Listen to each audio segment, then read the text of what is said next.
Florida Avenue in the city of Hemet. I am the administrative hearing officer. This is basically kind of courtroom light. What I mean by that is that formal rules of evidence don't apply. All relevant evidence will be admissible, including hearsay. There's levels of hearsay that become problematic, but that goes more to weight than it does admissibility. One of the things that's important to me is that the hearings be as amicable as possible. Please refrain from yelling at me, yelling at each other. It's not going to make the hearing go any smoother. This is an appeal. Well, actually, anyone who's going to be testifying, can you stand and raise your right hand? I don't see anyone. Or you're testifying? You're not testifying. Oh. All right. Do you hereby swear or affirm to tell the truth, the whole truth, and nothing but the truth? I do. All right. And what was your name, by the way? Larry Prince. The last name again? Prince. Prince. Okay, got it. Yes, sir.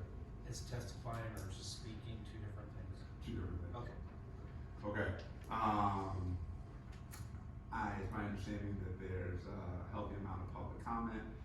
So we will take a minute and go through the public comment now. Mr. Rutherby, we're calling the first person, Kathleen Marquez, to the podium.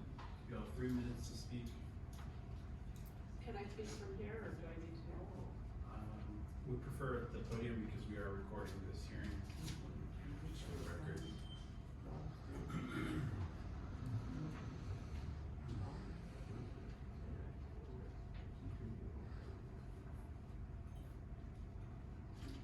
Okay, my question is the Gibble building a historical site?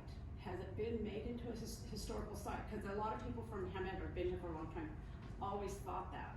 And a historical site can only be worked on or done so much too. So that was my biggest question. Is it a yes or a no? That is it historical or not? Oh, you're right. Posing questions. I don't know who can answer those questions. I don't know either, but I would imagine that you should talk to some city staff, and they would be able to direct you to the proper answer. Okay, so my next question would be, isn't this meeting about the Gibble building? Is it about tearing it down, or? This is a hearing, an administrative appeal regarding 102 East Florida Avenue. I don't know if that's the Gibble building, so it is about that, but it's there was a citation and per the code, Mr. Chu is appealing the citation that was issued. Okay, and so I have one, if it gets torn down, what will be put there, or is that the discretion of the property owner? That's putting the cart before the horse in a sense. So I'm not ruling on that. That's something that the city would make a determination on. Okay. So, okay, I think that was it for this building, because that's what a lot of people in Hemet are under the impression that it is a historical site, and certain things can and can't be done to a historical site. Okay. And plus, it's been sitting there now for how long? As, I don't know if it's condemned, but you can't use it. So that was my biggest concern right there, is it sat for so long and it's still sitting there, and what can the property owner is gonna have to do with it?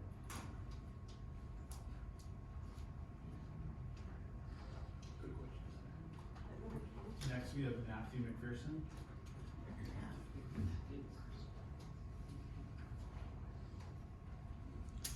About 3 minutes to speak. Oh, Terry gave me 3 minutes as well. Okay, I'm here to address the Gibble building and some history. Also, I'm here to address the fact that my name and my family's name has been put on a poster on the Gibble building and downtown Hemet, some posters all over blaming us for what's going on. Good morning, Hearing Officer Boyd Weathersby. My name is Matthew McPherson. I'm a 6th generation of the San Valley, a local realtor, journalist, and part of my family has owned and operated businesses in downtown Hemet for over a century. Our property is located directly across the street from the historically significant Gibble Building at 102 East Florida Avenue. In November 2014, the Hemet City Council approved a limited project scope for this property, specifically a commemorative facade plaque and a small rear patio. This plaque was meant to honor the building's cultural relevance, including its appearance in Thomas Kincaid's well-known painting, Florida Avenue at Dusk. Councilmember Wright, in 2014, November 2014, City Council minutes, Councilmember Bonnie Wright at the time requested a clear project timeline, and Councilmember Linda Krupa publicly stated that the building's exposed brick would be preserved. Those promises were not kept. That was in 2014 where they wanted a timeline to finish. That was 11 years ago. The project application was submitted by Simon Chu's business partner and falsely represented by Steve Covington, a sitting member of the Traffic and Parking Commission, who fraudulently posed as an architect. No licensed engineer or architect was ever involved. The project was based solely on unqualified amateur sketches. When construction began, the removal of stucco revealed a historic ghost sign that read Gibble Hardware and Implements, a beautiful piece of Hemet's past. Tragically, I witnessed Simon Chu take a sledgehammer to the wall that same day, destroying it in the defiance of the council's instructions to preserve it. Worse still, large portions of unreinforced masonry were ripped out to make way for what Chu referred to as structural windows. Again, with no engineer on site, no reinforcements added, and no legal permits in place. By early 2015, the roof was removed and never replaced. Since then, the property has legally ceased to be a building. For over a decade, it has remained a roofless, unsafe shell, an eyesore drawing regular public outrage and contributing to the decline of downtown Hemet. In the fall of 2016, I reported a massive gravel pile along Front Street blocking 2 handicap parking spaces and a fire hydrant. The city ignored my repeated complaints. In frustration, I posted a meme on social media calling it Mount Krupa, a reference to then Mayor Linda Krupa. Within hours, city crews arrived and cleared the pile at taxpayers' expense. The next day, the property owner physically confronted me inside Destination Coffee Shop, attempting to provoke a fight. He was pushing me, going, "Come on, let's go fight in the parking lot."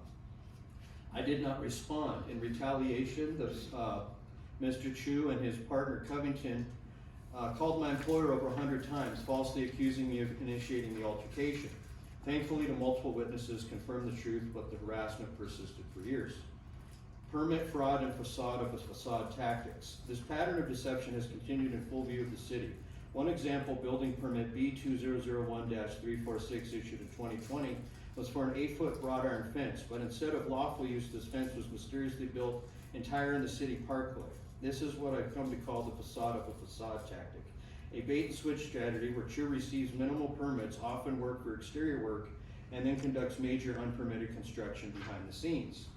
For years, we were told there was a permit for the Gibble Building at 102 East Florida. Upon review, we discovered that permit in question was for a wrought iron fence, not for an interior or exterior structural work that was clearly taking place.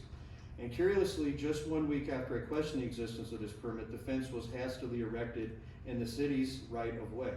Then came permit B2404-255, submitted April 23rd, 2024, which is currently under plan review. This permit references building shell improvements and seismic retrofitting, and a 3,500 square foot mezzanine addition, not for occupancy. Let me repeat that. An addition of 3,500 square feet, including multi-level features, was submitted without any public hearing or notice to neighboring property owners. By law and by precedent, such a significant structural expansion should trigger mailed notices and a formal public hearing. None occurred. What's especially concerning is these permit filings and expansions plans came after the building was red tagged. Red tagging and secrecy.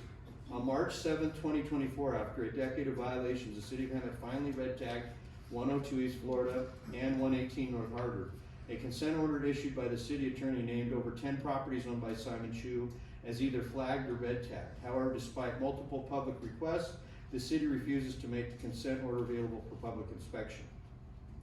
If the city were to release the consent order, it would clarify responsibility. Well, since then I wrote this, I guess we have received the consent order, some of it, some stating, but it took us months to get it. They were kind of withholding it. So it's kind of ironic when he says the city's working against him when they refused to give me the documents that would have incriminated him. And yet, despite all of this, Simon Chu continues to publicly boast of his immunity. In a recent interview on Action Eye News with Eddie George, when asked when the Gibble building would receive a roof, Simon Chu laughed and bragged that he had spent $200,000 or $100 to $200,000 on an attorney to prevent the city from taking any action against him.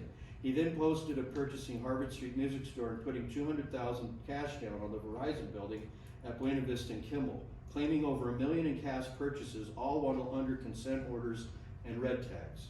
Back in 2014, his excuse for halting work on the Gibble building was a lack of funds. That same month, he bought 225 East Florida Avenue in cash. In 2021, he again cited financial hardship, then purchased Boy's Burger outright for $250,000 cash. Now, in the wake of the red tagging, he continues acquiring high-value downtown properties with no regard for code compliance or community impact. In conclusion, my family and I have endured over a decade of slander, financial loss, public harassment, and city inaction. And when the city finally took meaningful action in 2024, it quickly seemed to fade, just like it has at time and time again. The Gibble building is more than an eyesore. It is a physical embodiment of a broken process, one where law-abiding property owners like my family follow the rules while connected speculators like Simon Chu openly mock them. I urge the hearing officer to enforce transparency, issue the building demolished, as sad as it is, but it's destroyed our property values, and we look at it every day. Thank you for your time.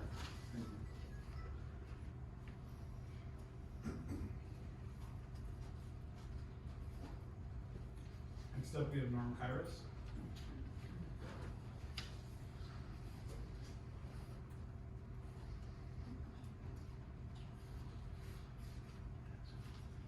Good morning, everybody. My name is Norm Kyus. I've lived in this valley about 45 years. I grew up here, went to school here, walked these streets, got into real estate in 1991. My eyes opened up to the city a little bit more, perspective of property values and whatnot, representing clients here. I don't have a business, I don't own a property downtown, but I can tell you over the years, I've been in that building that we're talking about today quite a few times as it's changed ownership over the years. But I'm here not on behalf of representing Simon in any case. I'm here more inclined to represent a property owner, which we have a lot of property owners in this valley. And what is going on with this, the government coming in here, our local government coming in here and telling a property owner that they've got to demolish a building? I would prefer to see a local government working with property owners to see what they could do to spruce up this downtown. If the property owner wants to keep the building as is, which I like history, I like to keep things historic and not take things down. I've seen that happen too many times over the years here in this valley. But I'd like to, whatever the property owner decides to do, I'd like him to have that liberty and freedom to do it outside of safety issues. I mean, safety is definitely one of my concerns. I noticed that in the 90s in San Bernardino when I was representing a client and the city was tearing down buildings one after another because the lack of property owners taking care of their properties, maintaining them. Now, if we have a property owner that's willing to cooperate with the city, I'm not in the middle of the weeds of all the details of building permits and expired permits or any of that. But if you have a property owner that is alive and well and willing to go speak with the city, then I think the city should do the service of trying to work together to have a mutual agreement that benefits the community, whether property owner wants to tear a building down or whether he wants to keep it and try to just maintain the current history of our Hemet, our city of Hemet. Now that's a very important corner here in our valley, and honestly, I would like to see property owner just rehab this particular site to try to keep the integrity of our city of Hemet history. But anyway, safety is a concern. If the property owner is not maintaining the safety of the community, that's a concern, and the city needs to step up and deal with that. And if they feel that he's not doing what's right for the community, then maybe the city does need to take action. But I also put it on the city's responsibility to work with the property owner. He's got, like you've heard today, there's multiple properties that he owns in the city. I think it does the city service to cooperate with him or work with him, not cooperate, but work with him to try to follow what's right, the guidelines, to continue, I guess, continue this history that we have here in Hemet. Now, there was a question about the historical site. My understanding is not a historical site, that there are limitations on if it is a historical site, what you can and can't do. And I don't think the property owner wants to go in that direction. I would like to see it go in some sort of recognizable historical site there. But anyway, thank you very much for your time. Thank you. What's your name? Lauren. That was the end of public comment. Oh, but one more. I did notice that there were a couple other raised hands. Was there anyone else in the audience that wanted to speak today? Just want to give you a second. I have Judith Mayerson. And then if you wish to speak, can you fill out a speech card for the record? They're red here in the front. Judith Mayerson, you all have 3 minutes. Okay, my name is Judith Mayerson. I was born in this valley, not raised in the valley. I have been back for over 50 years. I am maybe fifth generation since Matthew was sixth. The previous speaker mentioned that if a building or a condition is unsafe, it is the city's prerogative to take action. There's municipal code and other laws that allow that. I also heard that the Gibble building is not listed as a historical site, not designated as such, and that the property owner does not want to pursue that. And I treasure that Gibble building. That's where a lot of my wedding gifts were purchased by my father, my flatware, my china, and other people that grew up in the town remember those days. And across the street, McPherson Furniture would give away a mini cedar hope chest for every graduating senior girl in the valley, and many of them still have them. I have mine. There is an alternate option. There is another option. The process of receivership, in which a third impartial party could take over the project, whether it is to restore or demolish or something in between.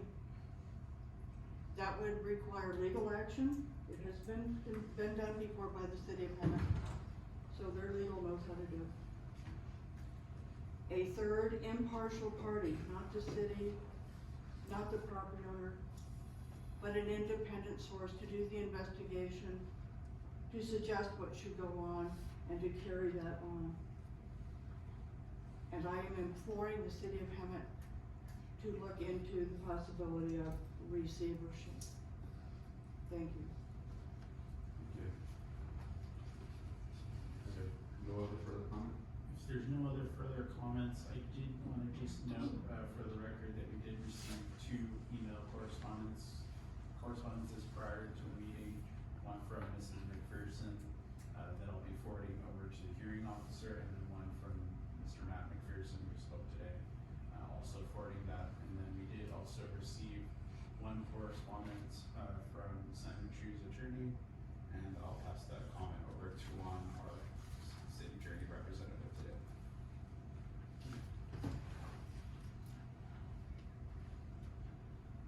Good morning. My name is Tuan Vu. I'm the Deputy City Attorney for City of Hemet. And I just wanted to report that over the weekend, Mr. Simon Chu's attorney, or newly hired attorney, Leah Kishner, had contacted my office asking for a continuance. And obviously it's very last minute, so I just got a stipulation done last night with some proposed dates. Now, our municipal code states that the hearing officer has the right to grant a continuance based on good cause or independently if there's any issues with due process. Okay. So I have a stipulation, with me right now with some proposed dates, and I'll submit it to you, for consideration. Okay.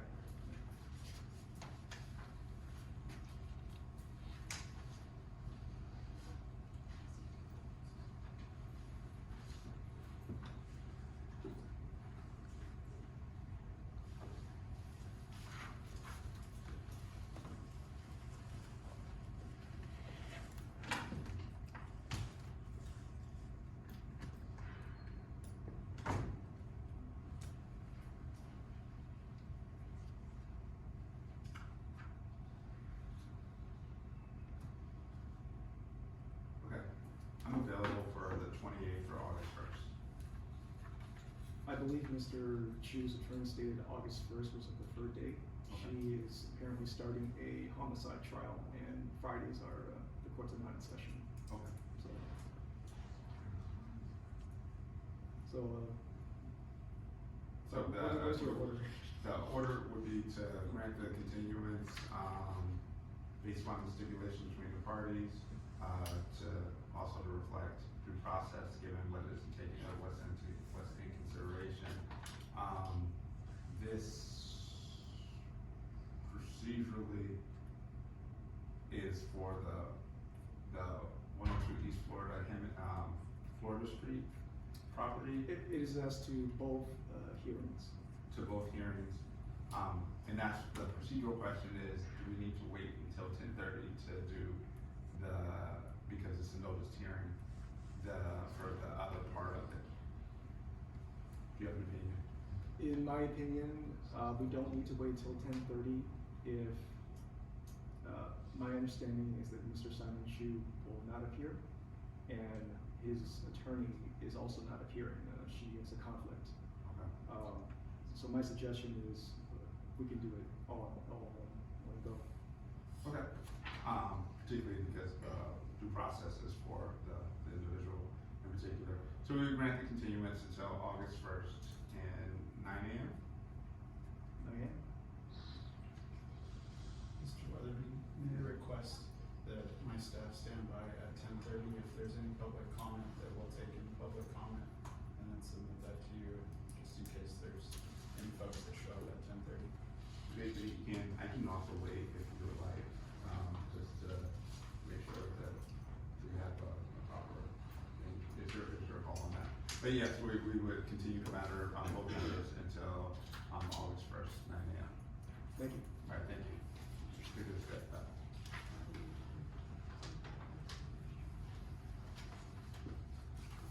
Do you need a copy of your stipulation or just? That's for you. Okay, thank you. Okay, all right, thank you all for coming. Apparently the matter is being continued until August 1st, and then we will reconvene at that point.